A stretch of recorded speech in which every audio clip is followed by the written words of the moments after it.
सर्वैर्दीर्णं दोषवर्जितं ज्ञेयं गम्यं गुरुंश्चापि नत्वा सूत्रार्थ उच्यते। ॐ अथातोर्मजिज्ञासो ॐ सदागमैकविज्ञेयं समतीतक्षराक्षरं नारायणं सदा वन्दे निर्दोषाशेषसद्गुणम्। विशेषणानि यानिह कथितानि सदुक्तिभिः साधयिष्यामि तान्येव क्रमात् ಸಜ್ಜನ ಸಂವಿದೆ. ಏನು ಹೇಳಿದ್ರಿ ಈಗ? ಅಪೂರ್ವತ ಜೀವೇಶ್ವರ ಭೇದ ಪ್ರತ್ಯಕ್ಷ ಸಿದ್ಧ. ಅದನ್ನೇ ಮತ್ತೆ ಹೇಳೋದ್ರಿಂದ ಶಾಸ್ತ್ರಗಳಿಗೆ ಏನು ಬರುತ್ತೆ? ಸಿದ್ಧ ಸಾಧನತ ಆಯ್ತಷ್ಟೇ ಹೊರತು ಅಪೂರ್ವತ ಇರಬೇಕು ಅಂದರೂ ಒಂದೇ, ಸಿದ್ಧ ಸಾಧನದ ದೋಷ ಇರಬಾರ್ದು ಅಂದರೂ ಒಂದೇ. ಎಲ್ಲರಿಗೂ ಗೊತ್ತಿರೋ ವಿಚಾರ ಹೇಳ್ತಾನೆ. ಆವಿಪಾಲ ಗೋಪಾಲ ಸಿದ್ಧ.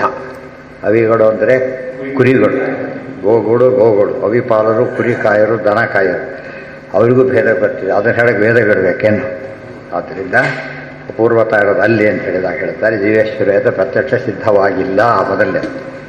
ಏಕೆ? ಜೀವ ಅನುಭವ ಸಿದ್ಧ, ಉಳಿದವರು ಅನುಮಾನ ಸಿದ್ಧ. ಆದರೆ ಆಗಮನದಿಂದ ಈಶ್ವರ ಸಿದ್ಧರಾಗೋದ್ರಿಂದ ಜೀವೇಶ್ವರ ಭೇದ ಅಪೂರ್ವವೇ.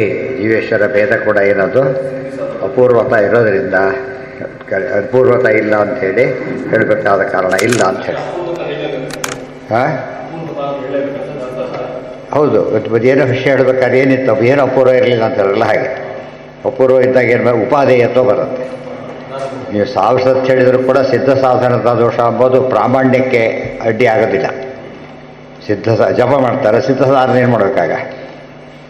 ಕೃಷ್ಣಾಯನ ಸಿದ್ಧ ಸಾಧನ ಮತ್ತೆ ಹೇಳ್ತೀರಿ ಅಂತ ಕೇಳಿದರೆ ಅದು ಫಲಾಧಿಕ್ಯ ಇದೆ. ಅದು ಉಪಾದೇಯತ್ವ ಬರಬೇಕಾದ್ರೆ ಒಂದು ವಾಕ್ಯಕ್ಕೆ ಏನಿರಬೇಕು? ಅಧಿಕಾರಿ ವಿಷಯ ಪ್ರಯೋಜನ ಅಂದರೆ ಬೇರೆ ಕಡೆ ಸಿಗದ ಪ್ರಯೋಜನ ಅಲ್ಲಾಗಬೇಕು, ಅದು ಅಪೂರ್ವ. ಬೇರೆ ಕಡೆ ಇಲ್ಲದ ವಿಷಯ ಅಲ್ಲಿರಬೇಕು, ಅದು ಅಪೂರ್ವ. ಮತ್ತು ಬೇರೆ ಕಡೆ ಇಲ್ಲದೆ ಇರತಕ್ಕಂತಹ ವಿಶೇಷವಾದ ಸಂಬಂಧನೂ ಇರಬೇಕು. ಅಂಥದ್ದಿದ್ದ ಮಾತ್ರ ಏನಾಗುತ್ತೆ? ಉಪಾದೇಯ ಆಗುತ್ತೆ. ಇಲ್ಲಿ ಎಲ್ಲೆಲ್ಲಿ ಅವ್ರಿಗೆ ಉಪಾದೇಯತ್ವ ಅಪ್ರಾಮಾಣ್ಯ ಅಂದರೆ ವ್ಯತ್ಯಾಸ ಮಾಡ್ತಾ ಇಲ್ಲ ಅವರು. ಅಪ್ರಮಾಣ ಅಂದರೆ ಒಂದೇ ಅರ್ಥ. ನಮ್ಮಲ್ಲಿ ಹಾಗಲ್ಲ, ಎರಡು ಭಾಗ ಇದೆ, ಗೊತ್ತಾಯ್ತಾ? ಚಿಕ್ಕ ಮಗು ಹೇಳ್ಬೋದು, ಸರಿಯಾಗಿ ಹೇಳುತ್ತೆ. ಶುಕಾದಪಿ ಬಾಲಾದಪಿ ಶುಕಾದಪಿ. ಅವ್ರದ್ದು ಹಾಗಲ್ಲ. ಏನಿರಬೇಕು ಅದಕ್ಕೆ? ಅದೆಲ್ಲ ಅವ್ರ ಪ್ರಕಾರ ಪ್ರಮಾಣ ಅಲ್ಲ. ಯಾಕೆ? ಆಪ್ತಿನಿಷ್ಠೆ ಆಗಬೇಕು ಅವರಿಗೆ. ಶುಕರಿಗೆ ಏನಿಲ್ಲ, ಗಿಡಿಗೆಲ್ಲ ತಿಳುವಳಿಕೆ ಏನಿಲ್ಲ, ಅದರಿಂದಾಗಿಯೇ ಅದು ಲೆಕ್ಕ ಇಲ್ಲ. ಅದು ಸಂವಾದಿ ಪ್ರಮಾಣ ಬೇಕಾದ್ರೆ. ಈಗ ಹೋಗ್ತಾ 40 ವರ್ಷ ಬಂದೇ ಬರೋದು. ನಮಗೇನು ಬೇಕಿಲ್ಲ, ಆಪ್ತಿನಿಶ್ಚಯ ಪ್ರಶ್ನೆ ಇಲ್ಲೇ ಇಲ್ಲ. ಪ್ರಾಮಾಣ್ಯಂ ಸ್ವತಃ ಅಂತ ಹೇಳಿದ್ರಿಂದ ಯಾವ ಸಮಸ್ಯೆನೂ ಇಲ್ಲ. ಹೌದು, ಈ ಮುಗಿದೋಯ್ತು. ಇಲ್ಲಿ ಅದು ವಿಷಯ ಇಲ್ಲಿ ಇಲ್ಲ ಇದೆ. ಯಾಕೆ ಮುಗಿದ? ಅಲ್ಲಿ ಇನ್ನೂ ಸ್ವಲ್ಪ ಇದೆ. ಈಗ ಅಪೌರುಷತ್ವ ಭಾಗ ಮುಗಿದ್ರು ಕೂಡ ವಿಶೇಷ ಇಲ್ಲ ಅಂತ ಶುರು ಮಾಡಿದೆ. ಈಗ ವಿಶೇಷ ಏನೂ ಇಲ್ಲ ಅಂತ ಕೇಳಿದರೆ ಅದಕ್ಕೆ ಹೇಳ್ತಾರೆ ವಿಶೇಷನೂ ಇದೆ ಅಂತ ಹೇಳೋದು. ಪ್ರಮಾಣವಾದ ಮಾತ್ರಕ್ಕೇನೆ ಉಪಾದೇಯ ಆಗಬೇಕಾಗಿಲ್ಲ. ಇಷ್ಟೊತ್ತು ಪ್ರಾಮಾಣ್ಯ ಉಪಾದೇಯ ಅಲ್ಲ ಅಂತ ಶುರು ಮಾಡ್ಬೋದು. ಗೊತ್ತಾ? ನೆಕ್ಸ್ಟ್ ಸ್ಟೆಪ್ ಅರ್ಥ ಆಯ್ತಾ? ಈಗ ಯಾವುದು ಯುಕ್ತಿಯಲ್ಲಿ ಆಯ್ತು. ಈಗ ಸ್ವತಃ ಅಂತ ಹೇಳಲಿಲ್ಲ, ಆಗಮನ ಹೇಳ್ತಲ್ಲ. ವಾಚ ನಿತ್ಯ ಸೌಮಿ ವಿರೂಪ ನಿತ್ಯ ಸೌಮಿ ಅನಾದಿನಿಧನ ನಿತ್ಯ ವಾಗ ಸೃಷ್ಟ ಸ್ವಯಂಭುವ ಆಗಮ 2 ವಿಧ ನಿತ್ಯ ಎಲ್ಲ ವೇದವಾಕ್ಯನ ಕೊಟ್ಟಿರೋದ್ರಿಂದ ಆಗಮನ ಸಿದ್ಧವಾಯ್ತಲ್ಲ. ಆಗಮನದಿಂದ ಸ್ವತಃ ಸಿದ್ಧ ಅಂತಂದರು. ಆಗಮನ ಹೇಗೆ ಪ್ರೂವ್ ಮಾಡ್ತಾರೆ ಅಂದರೆ ಸ್ವತಃ ಸಿದ್ಧ. ಸೆಲ್ಫ್ ಅಟೆಸ್ಟೇಷನ್ ಮಾಡಿದಾಗ ವ್ಯಾಲಿಡ್. ಅನ್ಯೋನ್ಯಾಶ್ರಯ ಬೇರೆ, ಆತ್ಮಾಶ್ರಯ ಬೇರೆ, ಸೆಲ್ಫ್ ಅಟೆಸ್ಟೇಷನ್ ಬೇರೆ, ಗೊತ್ತಾಯ್ತಾ? ಅದೇ ವ್ಯಕ್ತಿ ಹೇಳಿದಾಗ ಅದು ದೋಷ ಇಲ್ಲ. ಅವ್ರ ಬಗ್ಗೆ ಅವರೇ ಹೇಳ್ಕೊಂಡಾಗ ಆತ್ಮಾಶ್ರಯ ಅಂತ ಯಾರು ಹೇಳ್ತಾರೆ? ಬಯೋಡೇಟಕ್ಕೆ ಹೇಳ್ತಾರೆ. ಹೇಳಿದ್ರೆ ನಿಮ್ಮ ಆತ್ಮಾಶ್ರಯ ನೀವೇ ಕೊಟ್ಟರೆ ಏನು ಉಪಯೋಗ? ಬೇರೆಯವ್ರು ಕೊಟ್ಟರೆ ಉಪಯೋಗ ಇಲ್ಲ, ಅದು ಗೊತ್ತಿಲ್ಲ. ನೀವು ಕೊಟ್ಟರೆ ಆತ್ಮಾಶ್ರಯ ಬೇಡ, ಆಗ ಹೇಳೋಕ್ಕಾಗತ್ತಾ? ಕೆಲವು ವಿಷಯಗಳು ಮೋಸ್ಟ್ ಅಥೆಂಟಿಕ್ ಆಗ. ಹೌದು. ಆದ್ದರಿಂದ ಅದನ್ನು ಆತ್ಮಾಶ್ರಯ ದೋಷದಲ್ಲಿ ಹೇಳಕ್ಕೆ ಬರೋದಿಲ್ಲ. ಆದ್ದರಿಂದ ವೇದಾಪೌರುಷತ್ವ ಅನ್ನೋ ವೇದಗಳಿಂದನೇ ಸಿದ್ಧ. ನೀವು ಪ್ರಶ್ನೆ ಕೇಳಿದ್ದಕ್ಕೆ ಉತ್ತರ ಕೊಡಬೇಕಾಯ್ತೆ ಹೊರತು, ಗೊತ್ತಾಯ್ತಾ? ವೇದಗಳ ಅಪೌರುಷತ್ವ ಹೇಳ್ತಾರೆ. ನಚ ವೇದಕರ್ತೃ ಅಪ್ರಸಿದ್ಧೇ ನಚ ಅಪೌರುಷೇಯತ್ವ ಕಲ್ಪ್ಯಂ. ವೇದಕರ್ತೃ ಆ್ಯಕ್ಚುಲಿ ವೇದಕರ್ತೃ ಇದ್ದಾನೆ ಅಂತ ಕಲ್ಪನೆ ಮಾಡೋದೇ ದೋಷ. ಇಲ್ಲ ಅಂತ ಹೇಳಿದ್ರೆ ಮತ್ತೆ ಕಲ್ಪನೆ ಮಾಡಿದರೆ ದೋಷ, ಗೊತ್ತಾಯ್ತಾ? ಇರೋದು ಯಾವುದೋ ಒಂದು ವಸ್ತುವಿನ ಗೂಢಕರ್ತೃಕ, ಅದಕ್ಕೆ ನಾವು ಅಪೌರುಷ ಅಂದರೆ ತಪ್ಪೆ. ಅದು ಅಪೌರುಷೇಯ ಅಂತ ಬಂದಿದ್ದನ್ನೇ ಅಪೌರುಷ ಅಂತ ಒಪ್ಪಲೇಬೇಕು ನಾವಾಗ. ಅಪೌರುಷ ಅಲ್ಲೇ ಹೇಳಿದ ಮೇಲೆ ಅದನ್ನು ಒಪ್ಪೋದಿಲ್ಲ ಅಂದರೆ ತಪ್ಪು. ಅದು ವ್ಯಾಹತಿ ಅಲ್ಲ. ಅಂತ ಯಾಕೆ ಅಂತ ವ್ಯಾಹತಿ ಯಾವುದಾಗುತ್ತೆ ಈಗ ಅಸಂಭಾವಿತವಾಗಬೇಕು. ಕಾಂಟ್ರಡಿಕ್ಷನ್ ಇಲ್ಲ ಅದರಲ್ಲಿ. ವೇದಗಳು ನಾವು ನಿತ್ಯ ನಿತ್ಯ ಅಂತ ಹೇಳಿದ್ರೆ ಏನು ತಪ್ಪಿದೆ, ಏನು ತಪ್ಪಿಲ್ಲ ಅದರ. ಆಮೇಲೆ ಯಾರು ಹೇಳಿದ್ರೆ ತಪ್ಪು, ಅದೇ ಹೇಳ್ಕೊಂಡ್ರೆ ತಪ್ಪಲ್ಲ. ಪ್ರತ್ಯಕ್ಷಾನುಮಾನ ಸಿದ್ಧತ್ವೇ ಚ ಭೇದಸ್ಯ ತದ್ವಿರೋಧಾದೇವ ಅಪ್ರಾಮಾಣ್ಯಂ ಅಭೇದಾಗಮಸ್ಯ. ಇದನ್ನು ಬೇರೆ ರೀತಿ ಅಟ್ಯಾಕ್ ಮಾಡ್ತಾರೆ ಅವ್ರ ವಾದನ. ಏನು ಹೇಳ್ತೀರಿ ನೀವು? ಅಲ್ಲ ರೀ, ಎಲ್ಲರಿಗೂ ಗೊತ್ತಿರೋ ವಿಚಾರ ಜೀವೇಶ್ವರ ಭೇದ, ಅದನ್ನೇ ದೊಡ್ಡ ವಿಷಯ ಅಂತ ಹೇಳೋದಂದ್ರೆ ಆಯ್ತಪ್ಪ.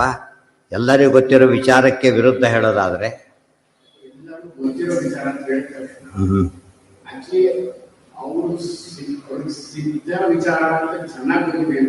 ಹೌದು,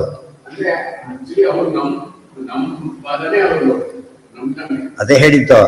ಒಪ್ಪಬಾರದೆಂಬ ದೃಷ್ಟಿಯಿಂದ ವಾದ ಮಾಡ್ತಿರೋದ ಹೊರತು ಅನುಭವ ದೃಷ್ಟಿಯಿಂದ ಒಪ್ಪಲೇಬೇಕಲ್ಲ. ಈಗ ಅವ್ರ ಮಾತನ್ನೇ ಇಟ್ಕೊಂಡ್ರಿ ಆಚಾರ್ಯ ಯಾಕೆ ಕೌಂಟರ್ ಅಟ್ಯಾಕ್ ಮಾಡಕ್ಕೆ ತೋರಿಸ್ತಾರೆ. ಆಯ್ತಪ್ಪ, ನಿನ್ನ ಪ್ರಕಾರ ಸಿದ್ಧ ಹೌದಲ್ಲೋ, ನಾವು ಇಷ್ಟೊತ್ತು ಹೇಳಿದ್ವಿ, ಎಲ್ಲ ತೀರ್ಮಾನ ಆಯ್ತು. ಈಗ ಬೇಡ, ನಿನ್ನ ಪ್ರಕಾರ ಸಿದ್ಧ. ಯಾವ್ದ್ರಿಂದ ಸಿದ್ಧ? ಪ್ರತ್ಯಕ್ಷ ಅನುಭವ ಸಿದ್ಧ. ಯಾರಿಗೆ ಸಿದ್ಧ? ಆವಿಪಾಲ ಗೋಪಾಲರು ಸಿದ್ಧ. ಹೌದಲ್ಲ? ಅಂಥದಕ್ಕೆ ವಿರುದ್ಧ ಹೇಳ್ತೀಯಲ್ಲ, ತಪ್ಪಲ್ವಾ? ನೆಕ್ಸ್ಟ್ ಪಾಯಿಂಟ್, ಅಂಥದಕ್ಕೆ ವಿರುದ್ಧ ಹೇಳ್ತಾರೆ ಯಾರಾದರೂ ಕೂಡ. ಅವ್ರು ಅಪೂರ್ವತಾ ಸೃಷ್ಟಿ ಮಾಡಬೇಕು ಅಂತೇಳಿ ಸುಳ್ಳು ಹೇಳ್ಬೇಕಾಗಿದ್ರೆ ಒಬ್ನು ಫೇಲ್ ಆಗಿ ಪಾಸ್ ಆಗಿತ್ತ ಪಾಪ. ಆಮೇಲೆ ಹೇಳಿದ ಫೇಲ್ ನೀನು ಅಂತ ಹೇಳ್ಬಿಟ್ಟ. ಅವ್ನು ಸೂಸೈಡ್ ಮಾಡಿಕೊಟ್ಟ. ಯಾಕೆ ಹೇಳಿದ? ಅಪೂರ್ವತ. ಎಲ್ಲರೂ ಹೇಳಿದ್ರು ಪಾಸ್ ಅಂತ ಹೇಳಿದ್ರಲ್ಲ, ಫೇಲ್ ಅಂತ ಹೇಳಿದೆ. ಈಗಾಗತ್ತಷ್ಟೆ. ಸತ್ಯ ಹೇಳಬೇಕು. ಅಪೂರ್ವ ಯಾವಾಗ ಸತ್ಯವಾಗಿದ್ದ ಅಪೂರ್ವ ಆದರೆ ಗ್ರೇಟ್. ಅದು ಸುಳ್ಳನ್ನು ಅಪೂರ್ವ ಅಂತ ಹೇಳೋಕ್ಕಾಗತ್ತಾ? ಸಾಧ್ಯ. ಅಂದರೆ ಎಷ್ಟು ಟರ್ಮ್ಸ್ ಎಲ್ಲ ಮಿಸ್ಯೂಸ್ ಮಾಡ್ಕೊಂಡಾಗಾಯ್ತು ಅದರಿಂದ. ಅರ್ಥ ಆಯ್ತಾ? ಇಲ್ಲಿ ಏನೋ ಡೌಟ್ ಇದೆಯಾ? ಹೇಳಿ ಹೇಳಿ ಹೇಳಿ. ಏನ ಗೊತ್ತೇ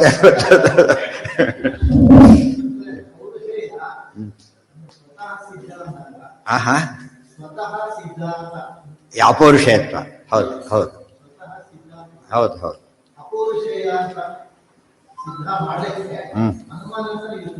ಯಾಕೆ ಅದೇ ಹೇಳಿದ್ರು, ಬುದ್ಧಿದೋಷ ನಿರಾಸಾರ್ಥ ಅಂತ ಹೇಳಿದ್ರಲ್ಲ. ಬುದ್ಧಿದೋಷ ಇದ್ದಾಗ ಇದು ಮಡಿ ಸ್ವತಃ ಸಿದ್ಧ ಮಡಿನೇ ಅದು. ಡೌಟ್ ಬಂತು, ಅವಾಗ ಹೇಳಿದ್ರು ನೋಡಪ್ಪ ತಂದಿದ್ದಾರೆ, ಸರಿ ಹೋಯ್ತು ಅಷ್ಟೇ ಹೊರತು ಹೇಳಿದ್ಮೇಲೆ ಸೃಷ್ಟಿ ಆಗಲಿಲ್ಲ ಅದು. ಅಪೌರುಷತ್ವ. ಅಪೌರುಷ ಯಾವಾಗ ಗೊತ್ತ? ಅಡಿಗೆ ಇಲ್ಲ, ಈಗ ಅಡಿಗೆ ಮಾಡ್ತಾನೆ ಸಿದ್ಧವಾಯ್ತು, ಮೊದಲಿಲ್ಲ. ಇದು ಅಪೌರುಷತ್ವ ಮೊದಲೇ ಇದ್ರೆ ಅದು. ಯಾರು ತಲೆ ಕೆಡಿಸಿದ್ದಕ್ಕೆ ಏನಾಯ್ತು? ಈಗ ಇಲ್ಲ ಅಂತ ನೋಡಲ್ಲ, ಸರಿ ಇದೆ ಅಂತ ಹೇಳಬೇಕಾಯ್ತು. ಗೊತ್ತಾ? ಆದ್ರೆ ಅದಕ್ಕೆ ಹೇಳಿದ್ರೆ ಏನಂತ ಹೇಳಿದ್ರು, ಆಕಾಂಕ್ಷಾಯಾಮೇವ ಗೊತ್ತಾಯ್ತಾ ಪ್ರಮಾಣಾಂತರಾಪೇಕ್ಷತ್ವ. ಯಾವಾಗ ಮಾತುಕೊಂಡು ಬರ್ತಿ ಮತ್ತೆ ಒಪ್ಕೊಂಡೆ ಮುಗಿದೋಯ್ತು ಅಲ್ಲಿಗೆ. ಕೆಲಸ ಕೈ ಕೊಟ್ಟ ಡೌಟ್ ಮತ್ತೆ ಹೊತ್ತು ಹೇಳಿದ್ರೆ ಬರಲಿಲ್ಲ, ಸರ್ ಬರ್ತೀರ ಆಸರು ಮಾಡಿದ. ಬುದ್ಧಿ ದೋಷ ಅದು. ಆಕಾಂಕ್ಷ ಇಲ್ಲದೆ ಹೋದ ಕಾಲಕ್ಕೆ ಪ್ರಾಮಾಣ್ಯಂ ಸ್ವತಃ. ಆಕಾಂಕ್ಷ ಇದ್ದ ಕಾಲಕ್ಕೆ ಅದು ಪರಾಧೀನ. ಕಾರಣ ಏನು? ಆಕಾಂಕ್ಷದಿಂದ ಏನು ದೋಷವನ್ನು ತೆಗೆದುಹಾಕೋದಷ್ಟೇ ಹೊರತು ಬೇರೆ ಅಲ್ಲ. ಆನೆ ಹೋಗ್ತಾ ಇದೆ. ಆನೆ ಹೋಗೋದೇನದು? ಸ್ವತಃ ಪ್ರಮಾಣ. ಸ್ವತಃ ಆನೆ ನಡಿಗೆ ಅದು ಸ್ವತಃ ಇದೆ. ನಿಂತೋಯ್ತು, ಮುಳ್ಚುಚ್ಚಿದೆ ಪಾಪ. ಏನು ಹೊಡೆದ್ರು ಮಾಲೆ ಮುಂದಕ್ಕೆ ಹೋಗ್ತಾ ಇಲ್ಲ, ಹೊಡೆದ್ರು ಹೋಗ್ತಾ ಇಲ್ಲ. ಆಮೇಲೆ ಚೆಕ್ ಮಾಡಿ ಮುಳ್ಚುಚ್ಚಿ ತೆಗೆದು ಹೋಗಕ್ಕೆ ಶುರು ಮಾಡಿ. ಓ, ಮುಳ್ಳು ತೆಗೆದಿದ್ದಕ್ಕೆ ಹೋಗಕ್ಕೆ ಶುರು ಆಯ್ತಾ? ಅಲ್ಲ, ಹೋಗೋದು ಸಹಜ ಶಕ್ತಿ. ಮುಳ್ಳಿಂದ ಏನು ಪ್ರತಿಬಂಧಕವಾಗಿತ್ತು. ಇದು ತೆಗೆದುಹಾಕಿದ್ದೇನು ಪ್ರತಿಬಂಧಕ ತೆಗೆಯೋದು ಬೇರೆ. ತೆಗೆದ ತಕ್ಷಣ ಸಹಜ ಮುಂದೆ ಹೋಗ್ತಾ ಇದೆ. ಅದೆಲ್ಲೋ ಗೋಡೆ ಮುಳ್ಚಿತ್ತು ತೆಗೆದ ಗೋಡೆ ಹೋಗಕ್ಕೆ ಶುರು ಮಾಡಿಬಿಡುತ್ತಾ? ಹೋಗೋದಿಲ್ಲ. ಯಾತಕ್ಕೆ? ಮಳೆನೇ ಹೊಡಿತಾರೆ, ಮಳೆ ಹೊಡಿತಾರೆ, ಮುಳ್ಳನ್ನು ಮಳೆನೇ ಹೊಡಿತಾರೆ. ತೆಗೆದ ತಕ್ಷಣ ಹೋಗ್ಬಿಟ್ರೆ ಕಷ್ಟ ಅಂತ ತೆಗಿಲಿಕ್ಕೆ ಹೋಗೋದಿಲ್ಲ. ಯಾಕಂದ್ರೆ ಅದು ಇಲ್ಲೇ ಇಲ್ಲ ಅದಕ್ಕೆ. ಅರ್ಥ ಆಯ್ತಾ? ಈಗ ಆನೆಗೆ ನಡಿಗೆ ಹೇಗೆ ಸ್ವತಃ ಸಿದ್ಧನೋ, ನಿಂತಿದ್ದು ಸ್ವತಃ ಸಿದ್ಧ ನೋಡೋದಕ್ಕೆ. ಆ್ಯಕ್ಚುಲಿ ಏನಾಗಿದೆ, ಅದು ಒಬ್ಬ ಉಪಾಧಿ ಹೊರಗಿಂದ ಬಂದಿರೋದು. ತೆಗೆದ ತಕ್ಷಣ ಹೋಗ್ಲಿಕ್ಕೆ ಶುರು ಮಾಡಿ ಫಸ್ಟ್ ಕ್ಲಾಸ್ ಆಗೋಯ್ತು. ಇವಾಗ ಕಾರ್ ಪಂಕ್ಚರ್ ಆಗಿತ್ತು, ಆಮೇಲೆ ಹಾಕಿದ ಗಾಸ್ ಹಾಕಿದ, ಅವ್ನು ಇಂಜಿನೇ ಇಲ್ಲ, ಎಷ್ಟು ಪಂಕ್ಚರ್ ಹಾಕಿದ್ರು ಅಷ್ಟೇ. ಗೊತ್ತಾಯ್ತಾ? ಇದೆಲ್ಲ ಯೋಚನೆ ಮಾಡೋದು. ಸ್ವತಃ ಎಂಬ ಶಬ್ದಕ್ಕೆ ಅರ್ಥ ತಿಳ್ಕೊಬೇಕಾದ್ರೆ ನಾವು ಮಾತಾಡೋದು ಸ್ವತಃ. ಗೊತ್ತಾಯ್ತಾ? ಗಂಟಲು ಆಗಿದೆ, ಮಾತಾಡ್ತಾ ಇಲ್ಲ, ಹೋಯ್ತು ಮಾತಾಡ್ತಾ. ಅರ್ಥ ಆಯ್ತಾ? ಆ ರೀತಿ. ಇನ್ನೇನು ಸ್ವಲ್ಪ ಇದೆ, ಮುಗಿದಿಲ್ಲ ಅವ್ರದ್ದು. ಹೇಳಿ ಏನು? ಹಾಂ, ಹೌದು. ಹಾಂ, ಸರಿ. ಅನುಮಾನ ಯೂಸ್ ಮಾಡಿ ಅಲ್ಲ. ಅಪೌರುಷ ಏನದು? ಅದು ಫೌಂಡೇಶನ್ ಇದೆ. ಫೌಂಡೇಶನ್ ಇದೆ, ಆದ್ದರಿಂದ ಕಟ್ಬೋದು ಅಂತ ಹೇಳಿದರೆ ಫೌಂಡೇಶನ್ ಸೆಲ್ಫ್ ಸಫಿಷಿಯೆಂಟ್. ಫೌಂಡೇಶನ್ನೇ. ಅಪೌರುಷ ಸಿದ್ಧವಾಗಿ ಬಿಟ್ಟಿದೆ. ಆದ್ದರಿಂದ ಏನು ಕೇಳ್ಕೊಡೋದು ನೀನು? ಆಪ್ತಿ ನಿಶ್ಚಯ ಕೇಳಕ್ಕೆ ಹೋಗಬೇಡ. ಈಗ ಅಲ್ಲ, ಲಾಜಿಕ್ಕಿಂತ ಪ್ರೂವ್ ಮಾಡಲಿಲ್ಲ. ಲಾಜಿಕ್ಕಿಂತ ದೋಷ ತೆಗೆದ್ವಿ ನಾವೀಗ. ಅರ್ಥ ಆಯ್ತಾ? ಈಗ ನಾವು ಔಷಧಿ ಕೊಟ್ಟಿದ್ದು ಏನದು? ಅವನ ಪ್ರಾಣ ಇದೆ ಅಂತ ಔಷಧಿ ಕೊಟ್ಟಿದ್ದು ಅಷ್ಟೇನೆ. ಪ್ರಾಣ ಎಲ್ಲ ಔಷಧಿ ಕೊಟ್ಟು ಉಪಯೋಗನೇ ಇಲ್ಲ. ಮತ್ತೆ ಔಷಧಿಯಿಂದ ಏನು ಉಪಯೋಗ? ರೋಗ ನಿವಾರಣೆ ಆಯ್ತಾ ಹೊರತು ಪ್ರಾಣ ಬರಲಿಲ್ಲ ಅದರಿಂದ. ಔಷಧಿಯಿಂದ ಪ್ರಾಣ ಬರೋದಾಗಿದ್ರೆ ಸತ್ ಕೇಸೆಲ್ಲ ಬದುಕಿಬಿಡ್ತಿದ್ದೆ. ಅಷ್ಟೊಂದು ಸಾಧ್ಯ ಇಲ್ಲ. ಸೊ ಪ್ರಾಣ ಇದ್ದಾಗ ಕೆಲಸ ಮಾಡ್ತಾ ಇದೆ. ಸೊ ಪ್ರಾಣ ಇದ್ದಾಗ ಮಾತ್ರನೇ ನೀವು ಔಷಧಿ ಕೊಡ್ಲಿಕ್ಕೆ ಸಾಧ್ಯ. ಸ್ವತಃ ಪ್ರಾಮಾಣ್ಯ ಇದ್ದಿದ್ದರಿಂದನೇ ದೋಷದ ತೆಗಿಲಿಕ್ಕೆ ಸಾಧ್ಯ ಆಯ್ತು. ಸ್ವತಃ ಪ್ರಾಮಾಣ್ಯ ಇಲ್ಲದೆ ಹೋಗಿದ್ರೆ ಅದು ಪ್ರಶ್ನೆಗೆ ಉತ್ತರ ಕೊಡೋದು ಹಾಗೆ ಹೋಗಿಬಿಡ್ತಿತ್ತು. ಗೊತ್ತಾಯ್ತಾ? Very simple. ಅರ್ಥ ಆಯ್ತಾ? ಡಾಕ್ಟ್ರ್ ಏನಾದ್ರು ಮಾಡಿ ಅಂತ ಕೇಳ್ತಾರೆ. ಆಯ್ತು ಮಾಡ್ತೀವಿ ಅಂತ ಹೇಳ್ತಾರೆ. ಡೆಡ್ ಏನಾರು ಏನು ಮಾಡೋದು, ಪ್ರಾಣ ಇಲ್ಲ ಅಂತ ಹೇಳ್ತಾರೆ. ಸ್ವತಃ ಪ್ರಾಮಾಣ್ಯ ಇಲ್ಲ ಅದಕ್ಕೀಗ. ವೇದಗಳಿಗೆ ಇರೋದ್ರಿಂದ ಅದು ಇಲ್ಲ ಅಂತ ಗಲಾಟೆ ಮಾಡಿದವನೇ ಉತ್ತರ ಕೊಟ್ಟು ಸರಿ ಮಾಡಿದ್ರು ಅಷ್ಟೇ. ಇಲ್ಲದವ್ರಿಗೆ ಅದು ಹೇಳಲೇಬೇಕಾಗಿಲ್ಲ. ಸ್ವತಃ ಸಿದ್ಧಾನೆ. ಅಪ್ಪ ಇವತ್ತು ಆಕಾಶ ಇದೆ, ಏನು ಪ್ರೂಫ್ ಕೊಡಬೇಕಾಗಿಲ್ಲ. ನಾವು ಎಕ್ಸ್ಪ್ಲೇಷನ್ ಭಾರಿ ಕೊಟ್ಟಾಗ ಏನು ಹೇಳ್ತದೆ, ಏನು ಗೊತ್ತಿಲ್ಲದೆ ಅದನ್ನು ತಿಳಿಸೋಕ್ಕೋಸ್ಕರ ಕೊಡೋದು ಅಷ್ಟೇ. ಆದರೆ ಉನ್ನತ ಹಂತದವ್ರಿಗೆ ಡೌಟ್ ಬರೋದಿಲ್ಲ. ಡೌಟ್ ಬರೋದಲ್ಲ ಯಾರಿಗೆ? ಲೋಯರ್ ಲೆವೆಲಲ್ಲಿ. ಹೈಯರ್ ಲೆವೆಲ್ ಡೌಟ್ ಬಂದಿಲ್ಲ. ಹಿಂದೆ ಯಾರು ಪ್ರಶ್ನೆ ಮಾಡೇ ಇಲ್ಲ ಅದರಿಂದಾಗಿ ಅದಕ್ಕೆ ವಾದ 4 ಜನ ಒಪ್ಪಿದ್ದಾರೆ, ಇಬ್ಬರು ಒಪ್ಪಿಲ್ಲ. ಒಪ್ಪದೇ ಇರೋ ಬೇರೆ ಚಾನ್ಸ್ ಇಲ್ಲ. 4 ಜನ ಪರಸ್ಪರ ವಿರೋಧಿಗಳು ಒಪ್ತಾರೆ ಅಂದಮೇಲೆ ಪ್ರಮಾಣವಾಗಿದ್ದರಿಂದೇ ಒಪ್ಪಿರೋದು. ಇದ್ರ ಒಪ್ಪಕ್ಕೆ ಹೋಗ್ತಿರ್ಲಿಲ್ಲ. Very beautiful argument. ಅರ್ಥ ಆಯ್ತಾ? ಈಗ ನಾವು ಸೇರಿಟ್ಟು ಕ್ವಶನ್ ಮಾಡಿದೆ, ವಿಲ್ ಇದೆ, ಈಗ ಕ್ವಶನ್ ಮಾಡಿದೆವು. ಗೊತ್ತಾಯ್ತಾ? ನೀವೇ ನಮ್ಮ ಲೌಕಿಕ ಬರೋಣ. ಈಗ ಕ್ವಶನ್ ಮಾಡಿದೆ, ಆಮೇಲೆ ಅದು ಪ್ರೊಬೇಟ್ ಅಂತ ಕರೀತಾರೆ. ಆಮೇಲೆ ಕೋರ್ಟ್ನಲ್ಲಿ ವ್ಯಾಲಿಡ್ ತೀರ್ಮಾನ ಆಯ್ತು. ಏನಾಯ್ತು ಈಗ? ಅದು ಅದರಿಂದ ವ್ಯಾಲಿಡಿಟಿ ಹುಟ್ಟಲಿಲ್ಲ.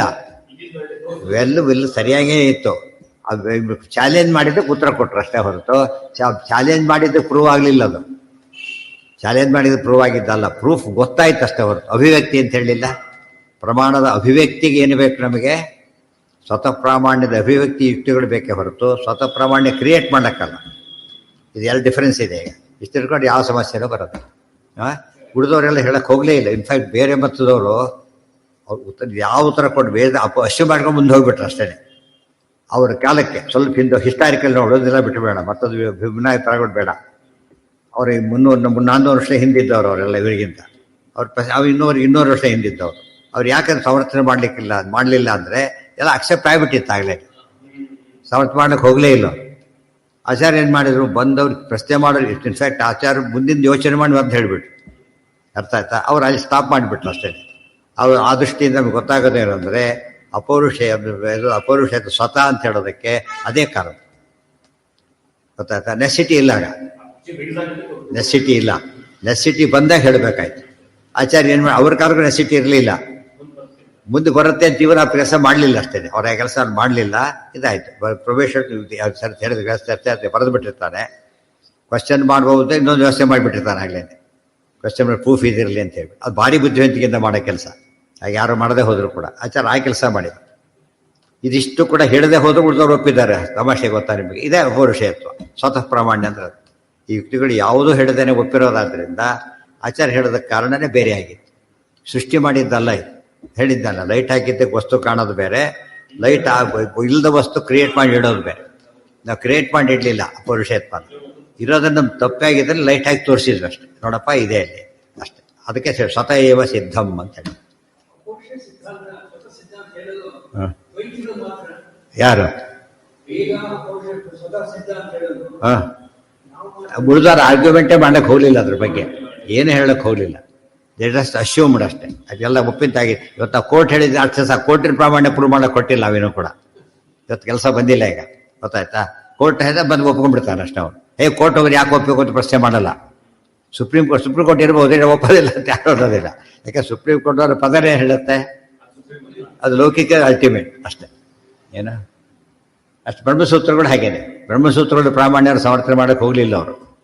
ಯಾಕೆಂದರೆ ಅಪ್ರೂವ್ ಆಗಿಬಿಟ್ಟಿದ್ರು ವೇದಾರ್ಥ ಬ್ರಹ್ಮಸೂತ್ರ ಬೇಕೇ ಬೇಕು ಅಂತೇಳಿ. ಅದು ಎಷ್ಟರ ಮಟ್ಟಿಗೆ ಅಂದರೆ ಬರೆದವ್ರ ಬಗ್ಗೆ ಅವ್ರಿಗೆ ಯೋಚನೆ ಮಾಡಲೇ ಇಲ್ಲ. ಕೆಲವರು ಏನೋ ಹೇಳಿದ್ರು, ಏನೋ ಯಾರೋ ಬರೆದ್ರು ಅಂತ ಹೇಳಿಬಿಟ್ರು ಅಷ್ಟೇ. ಆದರೆ ಅದು ಅದರ ವ್ಯಾಲಿಡಿಟಿ ತೆಗೆದುಹಾಕ್ಲಿಕ್ಕೆ ಸಾಧ್ಯವಾಗದೇನೆ ಅವ್ರ ಭಾಷೆ ಬರೀಲೇಬೇಕಾಯ್ತು. ಬರೋದು ಯಾರ ಯಾರು ಒಪ್ಕೊಂಡ್ರು ಹೇಳಿ ಒಪ್ಕೊಂಡು ಯಾರು ಪ್ರಶ್ನೆನೇ ಮಾಡಲಿಲ್ಲ. ಅದು ಬ್ರಹ್ಮಸೂತ್ರಕ್ಕೆ ಯಾಕೆ ಭಾಷೆ ಬರೀತಾರೆ ಒಬ್ಬರು ಕೇಳಲಿಲ್ಲ. ಯಾಕೆಂದರೆ ಅದು ಬರೀಲೇಬೇಕಾಗಿತ್ತು. ನಾವು ಸಿಂಪಲ್ ಎಕ್ಸಾಂಪಲ್ ಕೊಟ್ಟೆ. ಕೋರ್ಟ್ ಕಾನ್ಸೆಪ್ಟ್ ನಮ್ಗೆ ಅರ್ಥ ಆಗಿಬಿಟ್ಟಿದೆ. ಹಾಗೆ ಅರ್ಥ ಆಗಿಬಿಟ್ಟಿದೆ ಅಪೌರುಷ. ಮತ್ತು ಬ್ರಹ್ಮಸೂತ್ರನೂ ಅರ್ಥ ಆಗಿಬಿಟ್ಟಿದೆ. 21 ಭಾಷೆ ಅವರ ಪ್ರಸಂಗ ಬರ್ತಿದ್ದಿಲ್ಲ ಅದಕ್ಕೆ. ಅದು ಬರೆದೇ ಹೋದರೆ ಭಾಷ್ಯಕಾರರು ಅಂತ ಅವ್ರಿಗೆ ರೆಕಗ್ನಿಷನ್ ಸಿಗ್ತಿರಲಿಲ್ಲ. ಮತ್ತು ಟೀಕಾರಾಯರು ಭಾಷ್ಯಕಾರರಲ್ಲ, ದ್ವೈತ ಬಗ್ಗೆ ಎಕ್ಸ್ಪ್ಲೇನ್ ಮಾಡಿದ್ರು. ಉಳಿದವರೆಲ್ಲ 21 ಭಾಷೆ ಇದೆ ಅಂದರೆ 21 ನಾವು ಒಪ್ಪಿ ಅರ್ಥ ಬೇರೆ ಮಾಡಿದ್ರು. ಅರ್ಥ ಬೇರೆ ಆಯ್ತೆ ಹೊರತು ಭಾಷ್ಯ ಬಂತ ಒಪ್ಪಿದ್ರು ಅವ್ರು ಯಾರು ವಿರೋಧ ಮಾಡಲಿಲ್ಲ. ಬ್ರಹ್ಮಸೂತ್ರಗಳು ಎಲ್ಡಿಟಿ ಯಾರೂ ಕ್ವಶನ್ ಮಾಡಲಿಲ್ಲ. ನೀವು ಅಭಿಪ್ರಾಯ ಸರಿಯಲ್ಲ ಅಂತ ಬೇರೆ ಬೇರೆ ಅರ್ಥ ಬರುತ್ತೆ. ಈ ದೃಷ್ಟಿಯಿಂದ ಪ್ರಶ್ನಾತೀಯತೆ ಅಂತೀವಲ್ಲ ಹಾಗೆ. ಪ್ರತ್ಯಕ್ಷಾದೇ ರಾಗಮಸ್ಯ ಪ್ರಾಬಲ್ಯೇಪಿ. ಒಟ್ಟು ಒಂದೇ ವಿಷಯ ಬಂತೀಗ ಎಲ್ಲರಿಗೂ ಗೊತ್ತಿರೋದೇನು ಮಹಾ ದೊಡ್ಡ ವಿಷಯ ಅಂತ ಹೇಳಿದ್ರಿ ಅಂದರೆ ಎಲ್ಲರಿಗೂ ಗೊತ್ತಿದ್ದಕ್ಕೆ ವಿರುದ್ಧ ಹೇಳ್ತೀಯಲ್ಲಪ್ಪ, ತಪ್ಪಾಗಲಿಲ್ಲ, ಈಗ ಬಜಿತಿ ಆಗಬೇಕು. ಪ್ರತ್ಯಕ್ಷಾನುಮಾನ ಸಿದ್ಧತೆ ಚ ಭೇದಸ್ಯ ತದ್ವಿರೋಧಾದೇವ ಅಪ್ರಾಮಾಣ್ಯಂ ಅಭೇದಾಗಮಸ್ಯ. ಅದು ಅಭೇದ ಯಾರು ಅರ್ಥ ಮಾಡ್ತಿರೋ ಅವರೆಲ್ಲ ತಪ್ಪು ಹೇಳ್ತಾರೆ. ಮತ್ತು ಅಭೇದ ಅಪ್ರಾಮಾಣ್ಯ ಬರುತ್ತಾಗ ಬರಲಿ ಅಂದರೆ ಇಲ್ಲ, ವೇದಗಳು ಅಪ್ರಮಾಣ ಅಲ್ಲ, ಆದ್ದರಿಂದ ದ್ವೈತ ಅರ್ಥ ಮಾಡಬೇಕಾಗ ನೋಡೋದಕ್ಕೆ ತತ್ವಮಸಿ ಅಭೇದ ಹೇಳೋದಕ್ಕೆ ಕಾಣಿಸುತ್ತೆ, ಅಭೇದ ಹೇಳೋದಕ್ಕೆ ಕಾಣಿಸುತ್ತೆ. ಬಟ್ ಅಭೇದ ಅಂಬೋದಿಲ್ಲ, ಚಾನ್ಸಸ್ಸೇ ಇಲ್ಲ. ಯಾಕೆ? ಪ್ರೂವ್ಡ್, ಅದು ಎಲ್ಲರೂ ಒಪ್ಪಿರೋ ವಿಚಾರ. ಭೇದ ಎಲ್ಲ ಒಪ್ಪಿರೋ. ಅಭೇದಕ್ಕೆ ಏನೋ ಒಂದು ಉದ್ದೇಶ ಇದೆ. ಯಾವುದೋ ಉದ್ದೇಶಕ್ಕೆ ಹೇಳಿದರು, ನಾನು ಬರ್ಲಿಕ್ಕಾಗಲ್ಲ, ಅವ್ರನ್ನ ಕಳಿಸ್ತೀನಿ ಅಂದರು. ಇವನೇನೋ ಮುಖ ನೋಡ್ತಾ ಕೂತ್ಕೊಂಡ. ನೋಡಯ್ಯ, ನನಗವರು ವೇದನೇ ಇಲ್ಲ, ಅವ್ರು ಬಂದು ನಾನು ಬಂದಾಗೆ ಲೆಕ್ಕ ಆಯ್ತಾ. ಅವಾಗ ಏನು ಹೇಳಿದೆ, ಈಗ ಆಮೇಲೆ ಒಂದು ಚೇಂಜ್ ಮಾಡ್ಲಿಕ್ಕೆ ಸಾಧ್ಯ. ಅವ್ರು ಹೇಳಿದ ಮೇಲೆ ಒಪ್ಕೊಂಡ್ಬಿಟ್ಟು ಮೀಟಿಂಗ್ ಬರ ಹೋಗಿರ್ತಾರೆ. ಈಗ ನಮ್ಮ ದೇಶದವರು ಎಕ್ಸ್ಟ್ರಾ ಮಾತಾಡ್ಲಿಕ್ಕೆ ಹೋಗಿರ್ತಾರೆ. ಇಡೀ ಕಂಟ್ರಿ ಒಪ್ಬೇಕದನ್ನು. ಅವ್ರು ಏನು ಮಾಡ್ಕೊಂಬಂದಿರ್ತಾರೆ, ಗುಡ್ ಆರ್ ರಾಂಗ್, ಅದು ಏನು ಮಾಡಬೇಕು, ಅದು ಬೈಂಡಿಂಗ್, ಅದು ಒಪ್ಕೊಂಡ್ರೆ ಬೈಂಡಿಂಗ್. ಅದು ಯಾಕೆಂದ್ರೆ ಪ್ರದೇ ಮಾಡಿದ್ದೀರಿ ಈಗ ನೀವೀಗ. ನೀವು ಒಪ್ಪೋದಿಲ್ಲ ಅಂದರೆ ಮಾತು ವಿರುದ್ಧ ಆಗುತ್ತೆ. ಈಗ ನೀವು ಬರ್ಕೊಟ್ಟು ಲೆಟ್ರ್ ನೀವೇ ಒಪ್ಪೋದಿಲ್ಲ ಅಂದರೆ ಹಾಗಾಗ ತಪ್ಪರ್ಗೂ ಈ ತಪ್ಪಂತೂ ಗೊತ್ತಾಗಿರ್ಬೋದು, ಬಟ್ ಬರ್ಕೊಟ್ಟಿದ್ದು ಹೌದು, ಅದರಿಂದ ವ್ಯಾಲಿಡ್. ಅರ್ಥ ಆಯ್ತಾ? ಈಗ ಎಷ್ಟೋ ಜನ ಆಮೇಲೆ ಎಷ್ಟೋ ಪೇಚ ಅಯ್ಯೋ ಬರ್ಕೊಟ್ಬಿಟ್ಟು ಏನು ಮಾಡೋದು ಅಂತ ಅರ್ಥ ಆಯ್ತಾ? ಅದಕ್ಕೆ ಸಂಬಂಧ ಇಲ್ಲೇ ಆಯ್ತಾ. ಎಲ್ಲರೂ ಕೂಡ ಒಪ್ಪಿರೋ ವಿಚಾರ ಆದ್ದರಿಂದ ಸಮಸ್ಯೆ ಏನು ಯೋಚನೆ ಮಾಡಬೇಕಾಗಿಲ್ಲ. ಅದು ವಿಷಂಭುಕ್ಷ ಮತಕ್ಕೆ ಯಾಕೆ ಅರ್ಥ ಮಾಡಿದ್ರು ಬೇರೆ? ಈಗ ತಂದೆ ವಿಷಂಭುಕ್ ಅಷ್ಟೇ ತೊಗೊಂಡ್ರೆ ಕೇಸ್ ಹಾಕಿದ್ರು ವಿಷಂಭುಕ್ ಮಾಡೋದಕ್ಕೆ. ಗೋದಲ್ಲಿ ಆತ್ಮಹತ್ಯೆ ಕೇಸ್ ಬರುತ್ತಲ್ಲ, ಪ್ರಚೋದನೆ ಕೊಟ್ಟವರು, ಅದಕ್ಕೆ ಇವ್ರನ್ನ ಕ್ವಶನ್ ಮಾಡಬೇಕು ಅಂತ ಹೇಳಿ. ಅದಕ್ಕೆ ಅವ್ರು ಯಾರಿಗೆ ಹೇಳಿ ಕೋರ್ಟಲ್ಲಿ ಹೋಯ್ತು. ಆಮೇಲೆ ಹೇಳಿದ್ದು ಯಾರು? ತಂದೆ. ಯಾರಿಗೆ ಹೇಳಿದ? ಮಗನೇ ಹೇಳಿದ. ಯಾಕೆ ಹೇಳಿದ? ಅವ್ರು ಫೇಲಾಗಿ ಬಂದಿದ್ದ ಕುತ್ಕೊಂಡಿದ್ದ, ಅವಾಗ ಹೇಳಿದ. ಕೋರ್ಟ್ ಡಿಸ್ಮಿಸ್ ಮಾಡ್ತಾರದ. ಯಾಕೆ? ಯಾರೋ ಹೇಳಿದ್ದಲ್ಲದು, ತಂದೆ ಪಾಪ ಎಚ್ಚರಿಕೊಳ್ಳೋಕೆ ಬೈದ, ಅರ್ಥ ಮಾಡ್ಕೊಳ್ಳೋದ ಮಗ ಏನು ಮಾಡ್ದ? ತತ್ವ. ಆದ್ದರಿಂದ ಕೇಸ್ ಅಲ್ಲ ಅದು ಅಂತ ಹೇಳಿ ನಾವು ಅರ್ಥ ಮಾಡೋದು ಹಾಗೆ. ತಂದೆ ಮಗನಿಗೆ ಹೇಳಿದ, ವಿಷ ತಿನ್ನೋದು ಯಾವ ತಂದೆನೂ ಮಗನಿಗೆ ಹೇಳೋದಿಲ್ಲ ಅಂದಮೇಲೆ ಹೇಳಿದ್ದಾನೆ ಅಂದರೆ ವಿಷ ಅಂತ ಅರ್ಥ ಅಲ್ಲ. ಆ ಕೆಲಸ ಮಾಡೋದು ನನಗೆ ಇಷ್ಟ ಇಲ್ಲ, ಅದು ಮಾಡೋದು ಅಂದರೆ ಮಣ್ಣು ತಿನ್ನು ಹೋಗು, ವಿಷ ಕೊಡಿ ಹೋಗು ಅಂದರೆ ಇಡಿಎಂ ಯಾವಾಗಲೂ ಏನಲ್ಲ. ಈ ಬಕೆಟ್ ಕಿಕ್ಕಡಿ ಬಕೆಟ್ ಅಂದ್ಬಿಟ್ರು, ಇಲ್ಲಿತ್ತು ಬಕೆಟ್ ಹಾಕಿ ಹೇಗೆ ಮಾಡೋದು ಅಂತ ಕ್ವಶನ್ ಮಾಡೋಂಗಿಲ್ಲ. ಯಾಕೆ? ಅದು ಅರ್ಥ ಇರೋದಕ್ಕೆ ಈ ಡೈಡ್ ಅಂತ ಅಷ್ಟೇ. ಅರ್ಥ ಆಯ್ತಾ? ಇಡಿಎಂ ಕಾನ್ಸೆಪ್ಟ್ ಅರ್ಥ ಮಾಡ್ಕೊಂಡ್ರೆ ಈ ತತ್ವಮಸಿ ಇಡಿಎಂ ನೀನೇ ಅವ್ರು ಹೋಗಿ ಇಡಿಎಂ ವೈದ್ಯತೆ ಆಗುತ್ತೆ ಅವ್ರಿಗೀಗ. ಯಾಕೆಂದರೆ ಭಾರಿ ಪ್ರಿಯರಾದ ನೀನೇ ಅವನ ಯಾಕೆ ಯೋಚನೆ ಮಾಡ್ತೀಯಾ ಅಂತ ಹೇಳಿದ್ರೆ ಹಾಗೆ ನಡೀತಾ. ಇದೆಲ್ಲ ಅರ್ಥ ಮಾಡಿ ಬದಲಿದ್ರೆ ಇಡಿಎಂ ಕಾನ್ಸೆಪ್ಟೇ ಹೋಗಿಬಿಡುತ್ತಾಗ. ಇಡಿಎಂ ಉಪಯೋಗಿಸ್ತಾ ಭಾಷೆಗಳೇ ಇಲ್ಲ. ಹಳ್ಳಿಯವರು ಕೂಡ ಏನು ಉಪಯೋಗಿಸ್ತಾರೆ?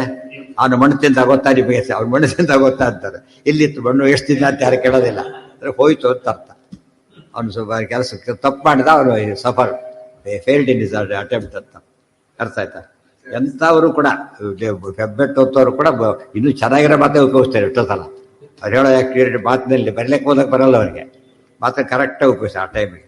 ಯಾಕೆ ಅದು ಉಪಯೋಗಿಸ್ತಾರೆ ಅಂದರೆ ಇಡಿಎಂ ಉಪಯೋಗಿಸ್ತೇ ಮಾತಾಡಿದ್ರೆ ಆ ಎಫೆಕ್ಟ್ ಕ್ರಿಯೇಟ್ ಆಗಲ್ಲ. ಕೆಲವು ಮಾತುಗಳಿಗೆ ಒಳ್ಳೆ ಎಫೆಕ್ಟ್ ಬರೋ ಏನು ಮಾಡಬೇಕೀಗ ಅಂತ ಪದ ಉಪಯೋಗಿಸ್ಬೇಕು, ಗೊತ್ತಾಯ್ತಾ? ಆಗೇನಾಗತ್ತೆ, ಅದಕ್ಕೆ ಒಳ್ಳೆ ಸ್ವಾರಸ್ಯ ಬರುತ್ತೆ, ಎಫೆಕ್ಟ್ ಭಾರಿ ಜಾಸ್ತಿ ಆಗುತ್ತೆ. ಅದಕ್ಕೆ ಇಡಿಎಂ ಇರಬೇಕಾದ ಸತ್ಯ. ಅದು ವೇದಗಳೆಲ್ಲ ಒಪ್ಪದು ಯಾಕೆ ಒಪ್ತೇನೆ? ಈಗ ಒಪ್ಪಲೇಬೇಕಂದ್ರೆ ಹೇಳೋ ರೀತಿ ಅದು, ವೇದಗಳ ಶೈಲಿ ಅದು, ಹೇಳೋ ರೀತಿ ಅದು. ಯಾರು ಈ ಹೆಡ್ ಆಫ್ ದಿ ಡಿಪಾರ್ಟ್ಮೆಂಟ್ ಇದೆ, ಡಿಪಾರ್ಟ್ಮೆಂಟ್ ತಲೆ ಅಂತ ಅನುವಾದ ಮಾಡಿ ಹೇಗಿರ್ತದೆ? ಅಸಹ್ಯ ಬರೋದು. ಆ್ಯಕ್ಚುಲಿ ಹೆಡ್ ಅರ್ಥ ಇದೆ ಇಲ್ಲ ಅಂತಲ್ಲ, ಅಲ್ಲಿ ಉಪಯೋಗಿಸ್ಬಾರ್ದು ಅದನ್ನು. ಹೆಡ್ ಆಫ್ ದಿ ಫ್ಯಾಮಿಲಿ ಎಲ್ಲ ಎಷ್ಟಿದೆ ಸ್ವಲ್ಪ ಇವತ್ತು ಗೊತ್ತಿಲ್ಲದ್ರೆ ಹುಚ್ಚು ಅದೇ ಆಗುತ್ತೆ. ಇವತ್ತು ಮಹಾಭಾರತ ರಾಮಾಯಣ ಅನುವಾದ ಮಾಡಿದವರೆಲ್ಲ ಈ ರೀತಿ ಮಾಡಿದವರು. ಆಮೇಲೆ ಅದನ್ನು ಭಾರಿ ಸಮರ್ಥನೆ ಮಾಡ್ಕೊಂಡು ಹೊರಟವ್ರು. ಅದಕ್ಕೆ ಫ್ರೆಂಡ್ಸ್ ಅವರು ಬಂದರು. ತಪ್ಪದು, ಆ ವಿಷಯನೇ ಅಲ್ಲ ಅದು. ಆ ಫೀಲ್ಡಿಗೆ ಕೈ ಹಾಕಬಾರ್ದಾಗಿತ್ತು ಫಸ್ಟು, ನಮಗೆ ಅದು ಗೊತ್ತಿಲ್ಲ. ಅದು ಜಾಣತನ. ಅದನ್ನು ಇವ್ರು ಹೇಳಬೇಕಾಗಿತ್ತು. ಆಚಾರ ಒಬ್ಬರೇ ಹೇಳಿದ್ರು ಹಾಗೆಲ್ಲ ಮಾಡಬಾರ್ದು ಸರ್, ಪ್ರತಿಯೊಂದು ಒತ್ತಿ ಹೇಳ್ತಾರೆ. ಉಳಿದವರ ಬಗ್ಗೆ ಎಚ್ಚರಿಕೆ ಕೊಡಲಿಲ್ಲ. ಇವತ್ತು ಕೋರ್ಟ್ ಮ್ಯಾಟ್ರ್ ಬಂದ ಕಷ್ಟ ಏನಂತೀವಿ ನಾವೀಗ, ಯಾರು ನಮ್ಮನ್ನು ಕೇಳಕ್ಕೆ ಬರ್ತಾರೆ ಕೋರ್ಟಿಗೆ, ಲಾಯರ್ನ ಕೇಳಿ ನಾವು ಹೇಳಕ್ಕೆ ಹೋಗೋದಿಲ್ಲ, ಲಾಯರ್ನ ಕೇಳಿ ಅಷ್ಟೇ. ಒಳ್ಳೆ ನಮ್ಗೆ ಗೊತ್ತಿರೋ ಲಾಯರ್ ಬೇಕಾದ್ರೆ ಹೇಳ್ತೀವಿ ಅಷ್ಟೇ ಹೊರತು ಏನು ಹೇಳೋದಿಲ್ಲ. ಲಾಯ್ ಪಾಯಿಂಟ್ ಏನೋ ಇರ್ತಾವೆ, ಏನೂ ಗೊತ್ತಾಗೋದಿಲ್ಲ. ಮತ್ತು ಎರಡು ಪಕ್ಷ ಕೇಳಬೇಕು ಸರಿಯಾಗಿ, ಎಲ್ಲ ನೋಡಬೇಕು. ನಾವು ತಗೊಳ್ಳೋ ಮನೆ ಸೇರಿನ ನಾವು ಫೈಲಲ್ಲಿ ಮಾಡಕ್ಕೆ ಬರಲ್ಲ, ಯಾಕಂದ್ರೆ ಮುಂದೆ ಟೆಕ್ನಿಕಲಿ ತಪ್ಪಾಗಬಾರ್ದು. Understand correct. ಟೆಕ್ನಿಕಲಿ ಅದೇ ರೀತಿ ವರ್ಡ್ಸ್ ಉಪಯೋಗಿಸ್ತೇ ಹೋದರೆ, ಶೆಡ್ಯೂಲ್ ಅನ್ನೋ ಪದ ಉಪಯೋಗಿಸ್ತೇ ಹೋದರೆ ಅರ್ಥ ಬರಲ್ಲ, ಅದಕ್ಕೆ ಅದನ್ನೇ ಉಪಯೋಗಿಸ್ಬೇಕು. ಸೇರಿ ಅದೇ ಒಂದು ಹೆಸರಿದೆ, ಇಲ್ಲದ್ರೆ ತಪ್ಪಾಗತ್ತೆ. ಅಷ್ಟು ಕಾಮನ್ ಸೆನ್ಸ್ ರಾಮಾಯಣ ಮಹಾಭಾರತಕ್ಕೆ ಯಾರು ಉಪಯೋಗಿಸಲಿದೆ. ಅದಕ್ಕೆ ಒತ್ತಿ ಹೇಳಿದ್ರು ಹಾಗೆ ಮಾಡಬಾರ್ದು, ತಪ್ಪು ಮಾಡ್ತೇನೆ ಅಂತ ಹೇಳಿ. ಏನ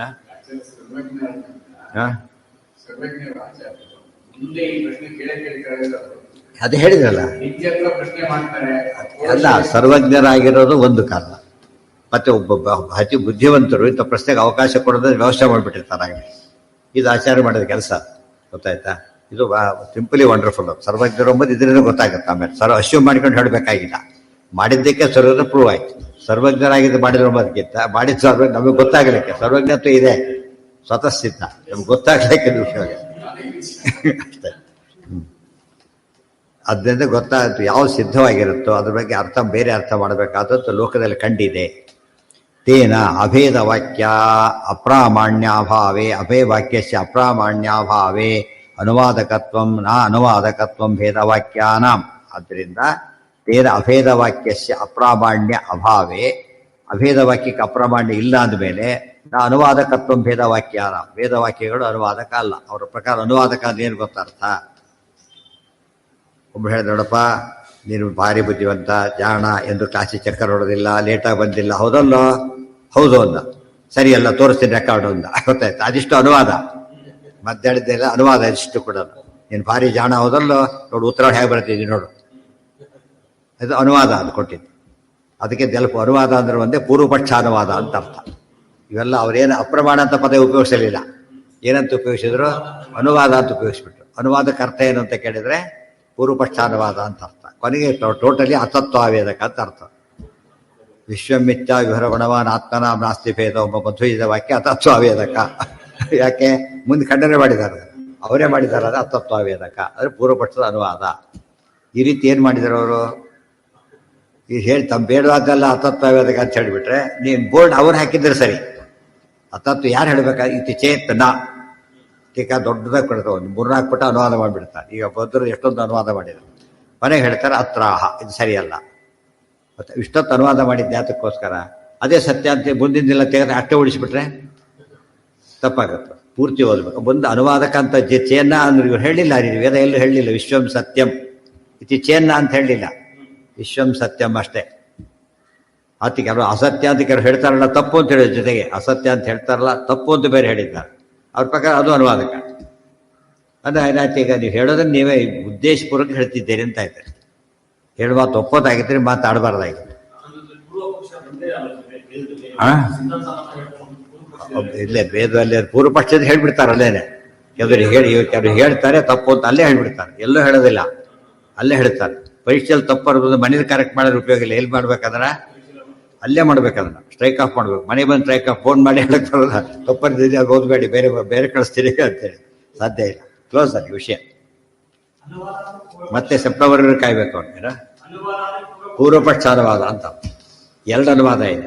ಶಾಸ್ತ್ರ ಅನುವಾದ ಮಾಡಪ್ಪ, ಪಾಠ ಅನುವಾದ ಮಾಡು ಅಂತ ಹೇಳಿ. ಇದೇನಿದು ಹೇಳಿದ್ರೆ ಒಪ್ಸೋದಷ್ಟೇ. ಅನುವಾದ ಅಂದ್ರೆ ಒಪ್ಸೋದು. ಅಲ್ಲಿ ಅನುವಾದ ಅಂತ ಹೇಳಿದ್ರೆ ಪೂರ್ವಪಕ್ಷ ಅನುವಾದ ಅಂತ.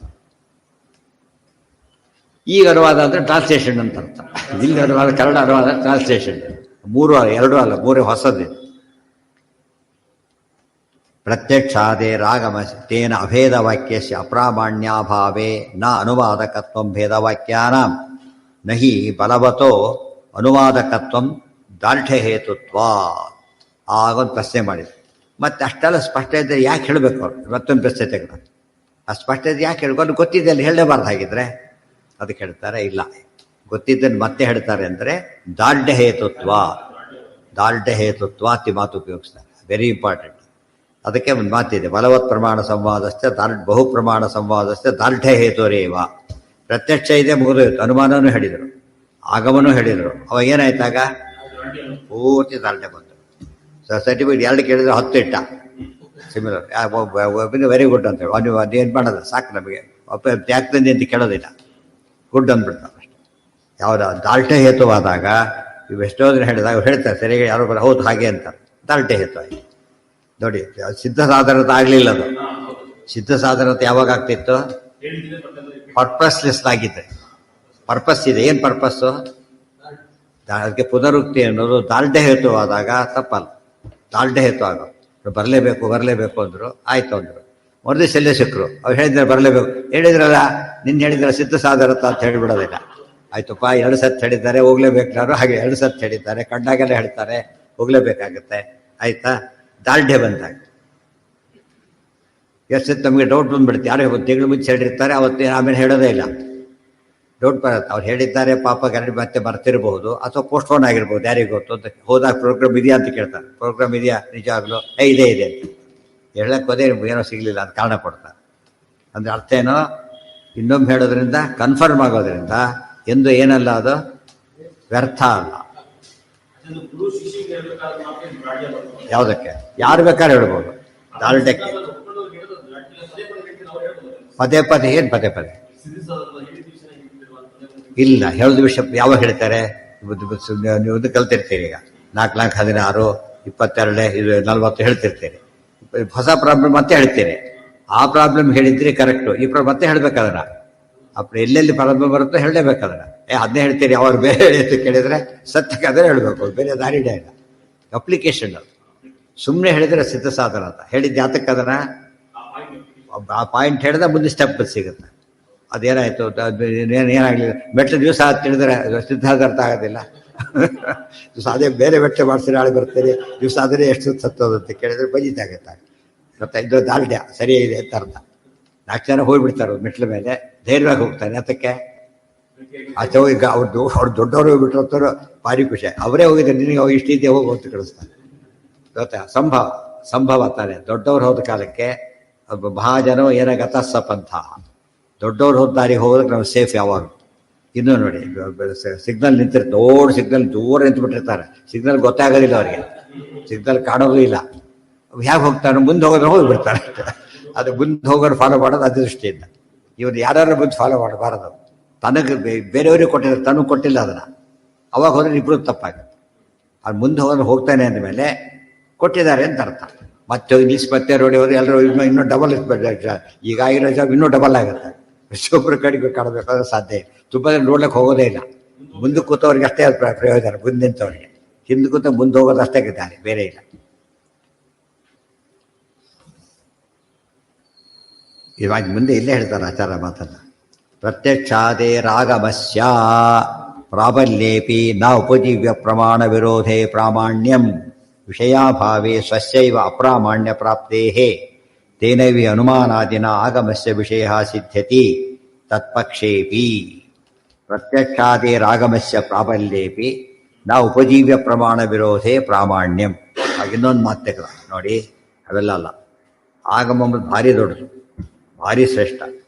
ಪ್ರತ್ಯಕ್ಷದ ವಿರೋಧ ಬಂತು ಅಂತ ಆಗಮ ಕಡಿಮೆ ಅರ್ಥ ಮಾಡಬಾರ್ದು. ಗೊತ್ತಾಯ್ತಾ? ನಮ್ಮ ಪ್ರಕಾರ ಏನಾಗಿದೆ, ನೀವು ಹೇಳೋ ಪ್ರಕಾರ ಎಲ್ಲರೂ ಭೇದ ಸಿದ್ಧ ಆಗಿಬಿಟ್ಟಿದೆ, ಆದ್ದರಿಂದ ಅದಕ್ಕೆ ವಿರುದ್ಧ ಅರ್ಥ ಮಾಡಬಾರ್ದು ಅಂತ ಹೇಳೋದಾದ್ರೆ ಸರಿಯಲ್ಲ. ಆಗಮ ಫೈನಲ್ ಆದ್ದರಿಂದ ಇದನ್ನು ಪ್ರತ್ಯಕ್ಷ ತೆಗೆದು ಹಾಕಿಬಿಡುತ್ತೆ ಅಂತ ಹೇಳಿ ಪ್ರತ್ಯಕ್ಷ. ಮತ್ತೆ ಇದು ಬರಲಿಲ್ಲ, ಏನು ಬರಲಿಲ್ಲ, ಸಿದ್ಧತೆ ಯಾಕೆ ಹೇಳ್ತಿ ಆಗಿದೆ? ಸಿದ್ಧವಾದನ್ನು ಹೇಳಬಾರ್ದು ಪದ ನಂದು ಕಾಂಟ್ಯಾಕ್ಟ್ ಮಾಡ್ಕೊಂಡಾಗಾಯ್ತು. ಈಗ ಜೊತೆಗೆ ಇದು ಯಾವಾಗಲೂ ಕೂಡ ಆಗಮ ಅತ್ಯಂತ ಪ್ರಮಾಣ ಅಂತ ಒಪ್ಪಿರೋದ್ರಿಂದ ಮಾಡಬೇಕು ಅಂದರೆ ಅಲ್ಲಿ ತುಂಬ ಜನ ಮೋಸ ಹೋದು, ಅರ್ಥ ಮಾಡ್ಕೊಳ್ಳೋದ್ರಲ್ಲೇ ತಪ್ಪು ತಿಳ್ಕೊಂಬಿಟ್ರು ಹೇಳ್ತಾರೆ ಆಚಾರ. ಹಾಗಲ್ಲ, ಆಗಮ ಭಾರಿ ಶ್ರೇಷ್ಠ ಅನ್ನೋ ವಿಚಾರ ಅತೀಂದ್ರಿಯ ವಿಷಯ ಬಂದಾಗ ಮಾತ್ರ, ಬೇರೆ ವಿಷಯ ಬಂದಾಗಲ್ಲ. ಇದನ್ನ ನೀವು ನೋಟ್ ಯಾರೂ ಕೊಡಲಿಲ್ಲ. ಗೊತ್ತಾಯ್ತಾ? ಆಚಾರ್ಯ ಮಾತು ಕೊಟ್ಟಾಗ ಏನಾಯ್ತು ಅಲ್ಲಿಗೆ, ಆಗ ಪ್ರತ್ಯಕ್ಷದ ತತ್ವದ ಹೇಳಿದ್ದೇನೆ. ಜಗತ್ ಸತ್ಯತ್ವದ ಬಗ್ಗೆ ನಾವು ಪ್ರತ್ಯಕ್ಷನೇ ಕೊಡ್ತೀವಿ, ದೇವ್ರು ಗುಣಪೂರ್ಣ ಅಂತ ಹೇಳಿದಕ್ಕೆ ಆಗಮನೇ ಕೊಡ್ತೀವಿ. ಡಿಫರೆನ್ಸ್ ಗೊತ್ತಾಯ್ತಾ? ದೇವ್ರು ಗುಣಪೂರ್ಣ ಅಂತ ಹೇಳಿ ಪ್ರತ್ಯಕ್ಷ ಕೊಡೋದಿಲ್ಲ, ಆಗಮ ಕೊಡ್ತೀವಿ. ಜಗತ್ ಸತ್ಯತ್ವಕ್ಕೆ ಪ್ರತ್ಯಕ್ಷ ಕೊಡ್ತೀವಿ. ಎಷ್ಟು ಸುಲಭವಾಗಿದೆ, ಅರ್ಥ ಆಯ್ತಾ? ಈಗ ಇದು ಅರ್ಥ ಮಾಡ್ಕೊಂಡ್ಬಿಟ್ರೆ ಸರಿ. ಪೇಪರ್ ಕೊಟ್ಟಿದ್ದಕ್ಕೆ ಸಾಕ್ಷಿ ಪ್ರತ್ಯಕ್ಷನೇ. ತಪ್ಪು ಸರಿ ಅಂತ ಹೇಳಿದಾಗ ಎಕ್ಸಾಮ್ ಇರಬೇಕು, ಎಕ್ಸಾಮ್ ಇರಬೇಕು.